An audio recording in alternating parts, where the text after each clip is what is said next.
Putri Chandrawati ucap malu saat disinggung soal perbuatan Brigadir J. Malamnya menangis. Terungkap kenapa Putri Chandrawati tak utuh memberikan keterangan saat disinggung urusan dewasa diduga melibatkan Brigadir J. Putri Chandrawati mengajukan permohonan ke LPSK sebagai korban dugaan pelecehan dan pengancaman Brigadir J yang tak lain ajudan suaminya, Irjen Verdi Sambo.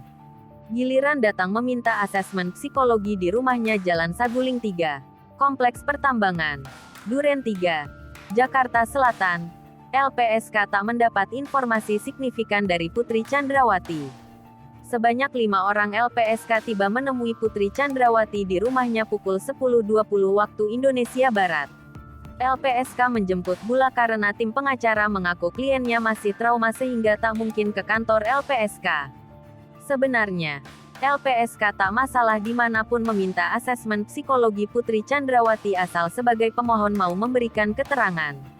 Hasil asesmen psikologi ini menjadi pertimbangan LPSK untuk menerima atau menolak permohonan perlindungan untuk Putri Chandrawati. Karena punya batas waktu 30 hari kerja. Setelah 3 jam, LPSK keluar dari rumah pribadi Verdi Sambo sekitar pukul 13.30 waktu Indonesia Barat. Tapi hasilnya dianggap signifikan. Belakangan terungkap, Putri Chandrawati tak memberikan keterangan utuh karena mengaku malu memberi keterangan kepada tim psikolog LPSK. LPSK menyatakan, terlepas status hukum dan permohonan perlindungan, Putri Chandrawati memang membutuhkan penanganan medis dari psikiater.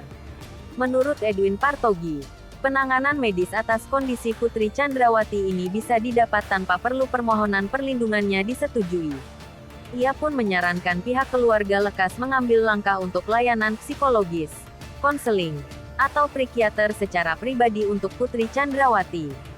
Dugaan laporan pelecehan dan pengancaman Brigadir J ini menjadi warna di balik kematian Brigadir J yang dihabisi oleh ajudan lain atas perintah Verdi Sambo. Bahkan, saat Kapolri Jenderal Listio Sigit Prabowo mengumumkan Verdi Sambo sebagai tersangka pembunuhan berencana Brigadir J pada Selasa malam, tak terungkap motifnya.